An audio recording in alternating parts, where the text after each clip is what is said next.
Bonjour à tous, bienvenue dans ce nouveau podcast.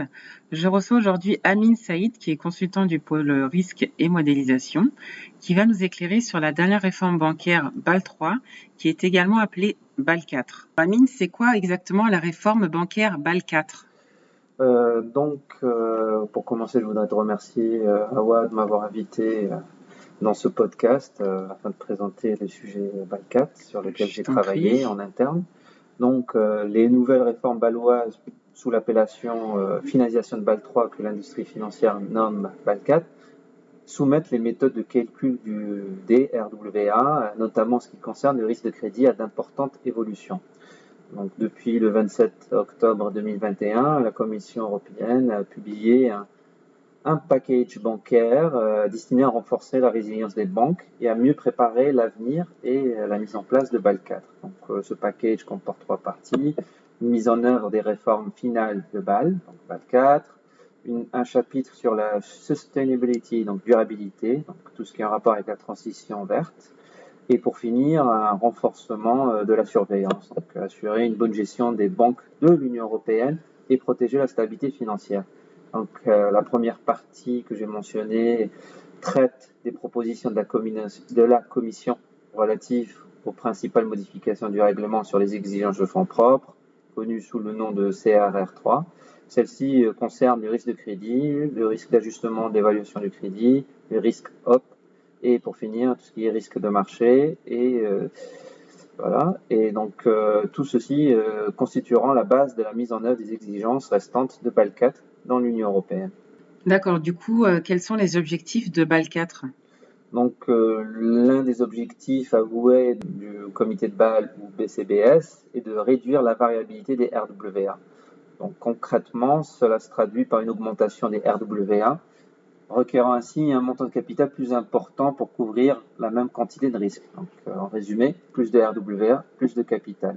Donc les expos concernés sont tout ce qui est banque, entreprise, clientèle de retail, et aussi, sans oublier, tout ce qui est immobilier résidentiel et commercial, et les financements spécialisés.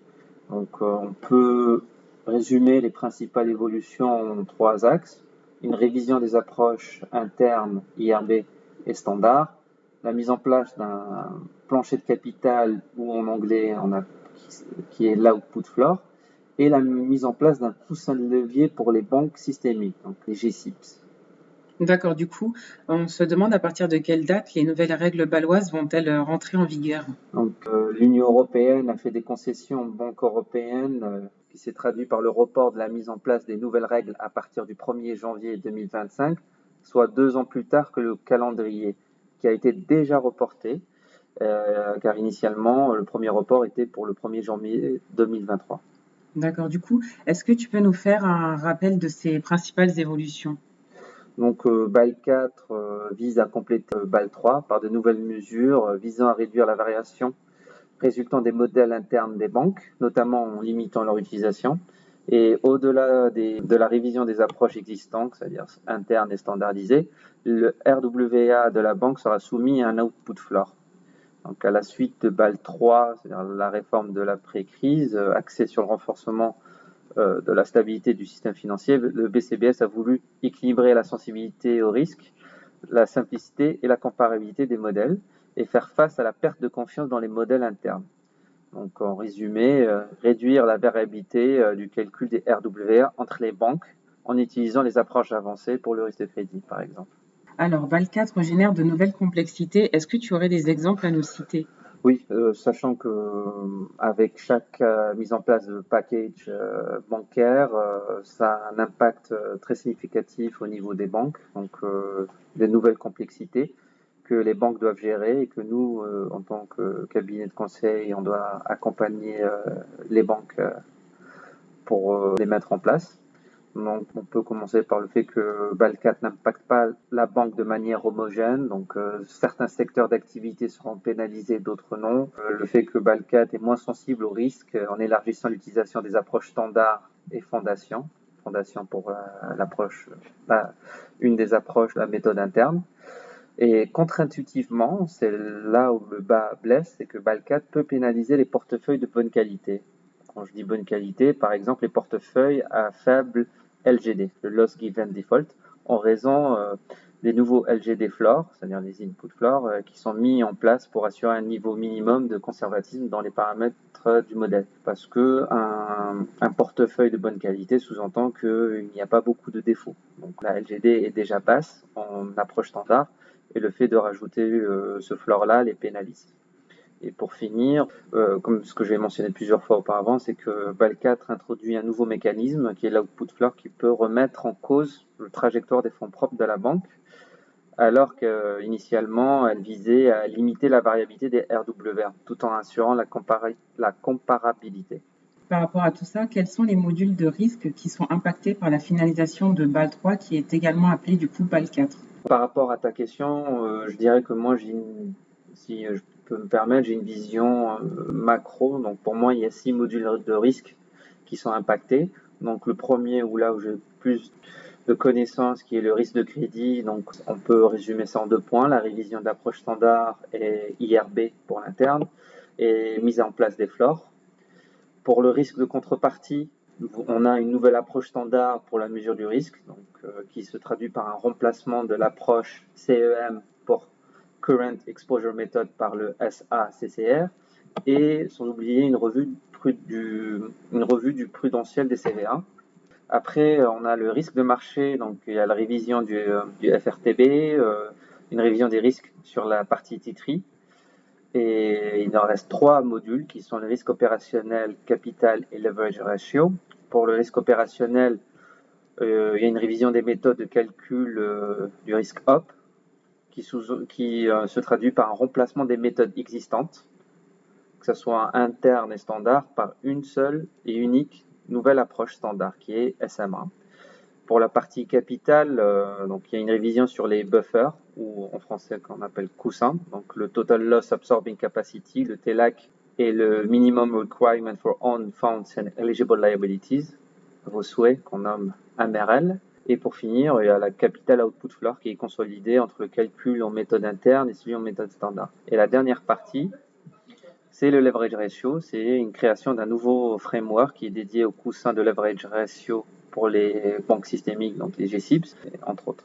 Du coup, par rapport à tout ce que tu nous as évoqué ici, est-ce que tu pourrais nous faire un focus sur un des modèles de risque qui est impacté par le BAL4 justement? Oui, avec plaisir. Donc là, je ferai un focus sur le risque de crédit, sachant que j'ai beaucoup plus d'expérience sur ce sujet-là que les 5 autres modules.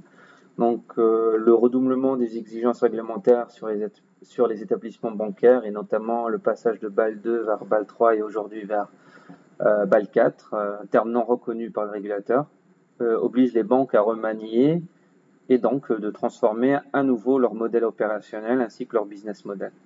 Donc les évolutions de la finalisation de BAL3 impactent principalement le dénominateur du ratio de solvabilité et donc le risque de crédit, le risque de marché, le risque opérationnel. Sachant que, comme on mentionnait auparavant, la finalité est de pouvoir in fine comparer les RWA, les Risk Weight Assets des différentes banques. D'un point de vue réglementaire, les évolutions portant sur le risque de crédit concernent premièrement une refonte de la méthode standard du risque de crédit avec la possibilité d'un recours aux notations externes pour les juridictions qui l'autorisent. Ce n'est pas tous les pays qui le font, bien qui l'autorisent. Donc l'approche standard évolue pour être plus sensible au risque. La mise en place de floor, un terme qui revient souvent dans les différents échanges, qui permet de caper les modèles internes existants, donc qui viennent caper les RWA. Le revue du traitement prudentiel de la partie titrisation, l'usage de l'approche IRB pour le calcul des RWA est supprimé pour certains types d'expositions. Je prends par exemple les grandes entreprises et les prêts aux institutions financières. Et pour finir, des pondérations plus granulaires et conservatrices concernant les prêts IMO résidentiels et commerciaux. Tu as parlé de refonte des approches standards et IRB pour le crédit. Peux-tu nous en dire plus? Oui, donc il y a 2 approches afin de déterminer l'exigence en fonds propres pour la couverture du risque de crédit. La première, c'est l'approche standard ou Standardized Approach. Donc là, l'exigence en fonds propres pour la couverture du risque de crédit est calculée sur la base de pourcentage défini par la réglementation. Et la deuxième, qui est basée via une formule réglementaire dont les paramètres qui sont la PD, la probabilité de défaut, la LGD, perte en cas de défaut et le CCA qui est le Credit Conversion Factor. Les paramètres que j'ai mentionnés sont déterminés via des modèles internes que les établissements bancaires utilisent en cas de suivi et de gestion de leur risque de crédit. Donc pour l'approche standard, il y a eu des changements qui ont été introduits dans la partie méthodo, mais aussi le coefficient de pondération qui vont produire obligatoirement un effet très significatif, sachant que l'approche standard sera largement utilisée pour l'évaluation du risque de crédit, ce qui servira au calcul de référence pour l'évaluation de l'output floor. Et pour l'approche IRB ou l'approche interne, donc la réforme de BAL 4 limite le périmètre d'application et les modalités de mise en œuvre des modèles internes, et les principales évolutions sont les suppressions de la méthode avancée IRB pour certains portefeuilles et la mise en place de floor. En résumé, sachant que les PD floor existaient déjà mais ont été recalibrés, mais on a rajouté des floors pour la LGD et l'EAD qui ont été introduits. Donc, pour la partie IRB, on peut résumer en 3 points. Recalibrage des PD floors pour l'approche fondation et avancée. Introduction de LGD et EAD floor pour l'approche AIRB pour les expositions corporate et retail. Et pour finir, des ajustements ont été apportés pour la LGD pour l'approche FIRB. Outre la suppression des facteurs d'échelle à 1,06, qui est actuellement appliqué aux actifs pondérés en fonction du risque. Alors, on a entendu parler plusieurs fois de l'output floor. Est-ce que tu pourrais nous expliquer ce que c'est ? Oui, c'est un des sujets de désagrément pour les banques, parce que dans le cadre de BAL 4, le BCBS a identifié des institutions financières dans certaines juridictions qui ont mis en œuvre BAL 2 et BAL 3 sans mettre en œuvre BAL 1. Et le nouveau cadre permettra aux institutions financières d'avoir une exigence de capital logique et simplifiée. Donc, dans ce cadre-là, il y a eu l'introduction d'un nouveau cadre de fonds propres qui remplacera le plancher transitoire actuel basé sur la norme de BAL 1, qui est assez ancienne, qui ne correspond pas forcément aux problématiques d'aujourd'hui. Donc, ce nouveau mécanisme, comme tu l'as su bien le dire, c'est l'output floor, qui est l'une des mesures visant à restaurer la crédibilité des modèles internes en fournissant un filet de sécurité, ou en anglais, on peut appeler ça un backstop. Donc l'output floor repose sur une idée simple, mais vraiment toute simple, c'est de plafonner l'allègement du capital que les modèles internes peuvent apporter aux banques. Et pour réaliser un tel plafonnement, le régime de BAL impose une règle définie comme suit, qui est très simple à appréhender, c'est que le total de RWA de la banque ne peut pas être inférieur à 72,5% des RWA qui sont entièrement calculés en approche standard. Donc au-delà de la révision des approches existantes, le RWA de la banque fera l'objet d'un output floor et par conséquent, l'objectif peut être atteint grâce à une gestion proactive de l'établissement bancaire. Merci beaucoup Amine, merci pour ces éclaircissements et on se retrouve bientôt pour un autre sujet. Merci de nous avoir suivis, à bientôt. Merci. C'était CMG Raconte, merci de nous avoir écoutés. Si ce podcast vous a plu, n'hésitez pas à commenter, liker et partager. On se retrouve très bientôt pour un nouvel épisode de CMG Raconte.